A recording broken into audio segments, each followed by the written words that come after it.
Hello class. इस lecture में हम बात करेंगे कि यूरिया साइकिल क्या होती है।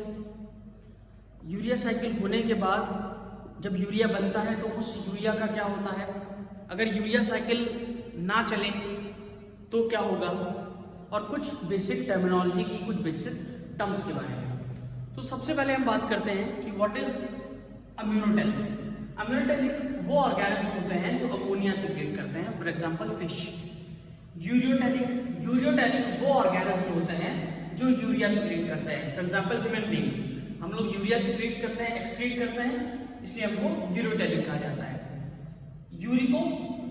यूरिकोटैलिक वो ऑर्गेनिज्म होते हैं जो यूरिक एसिड एक्सक्रीट करते हैं, फॉर एग्जांपल बर्ड्स, रेप्टाइल्स, ये सब यूरिकोटैलिक कहलाते हैं।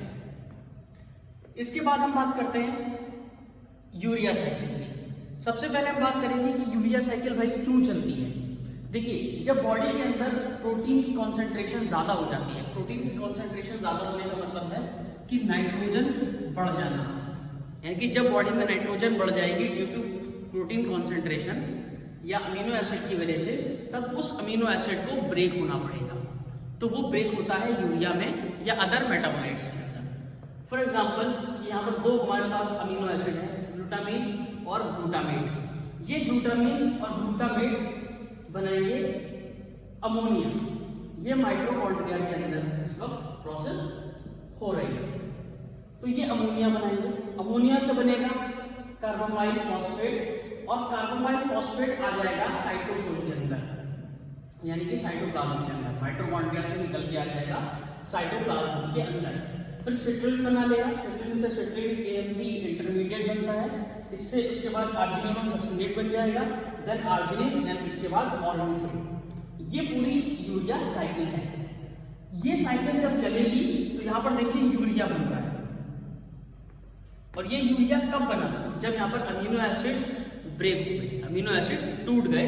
तो टूटने के बाद अमोनिया बना, और अमोनिया बनने के बाद ये पूरी प्रोसेस यानी कि यूरिया साइकिल कंप्लीट हो गई, और हमें यहाँ पर क्या हुआ, यूरिया मिल गया। अब यूरिया साइकिल कंप्लीट होने के बाद क्या होगा, जो ये यूरिया मिला है ये यूरिया जाएगा ब्लड स्ट्रीम में, यानी कि हमारे ब्लड के अंदर। और ब्लड कहाँ जाएगा, ब्लड जाएगा किडनी में फॉर फिल्ट्रेशन प्रोसेस।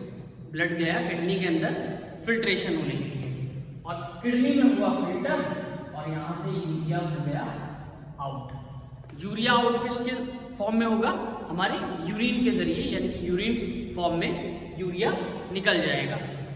अब यूरिया हमने एक्सक्रीट किया, इसीलिए हम लोग को क्या बोल रहे हैं, यूरियोटैलिक। अगर हम for example uric acid excrete करते तो हम लोगों को यूरिकोटैलिक कहा जाता, लेकिन ऐसा नहीं है। हम सीक्रेट करते हैं यूरिया, इसलिए हम लोग को बोलते हैं यूरिकोटैलिक। तो इसी तरीके से अमोनोटैलिक, यूरिकटैलिक और यूरियोटैलिक होता है।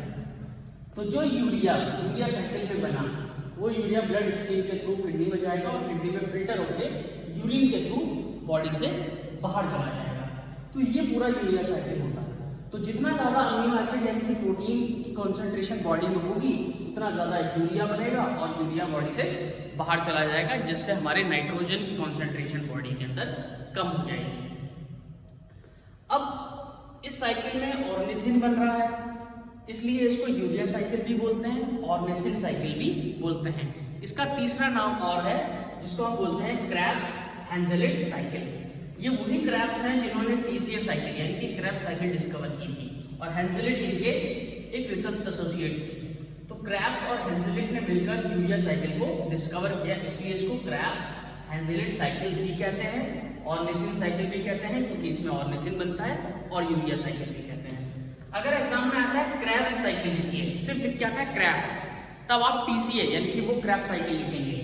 अगर पूरा आता है कि क्रेब्स हैंजेलिट साइकिल लिखिए, तो इसका मतलब वो यूरिया साइकिल के बारे में आपसे पूछ रहा है।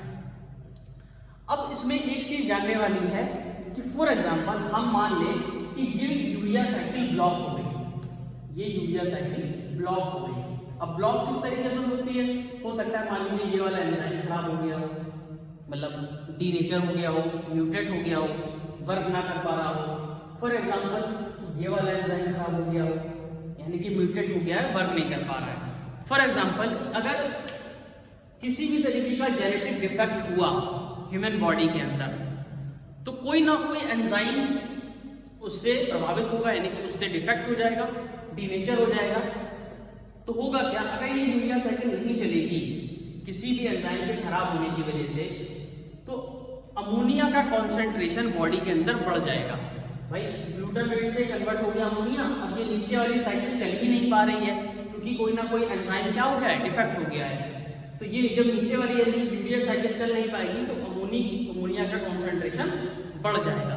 अगर अमोनिया का कॉन्सेंट्रेशन आपके ब्लड के अंदर बढ़ा तो उसको बोलते हैं हाइपर अमोनीमिया।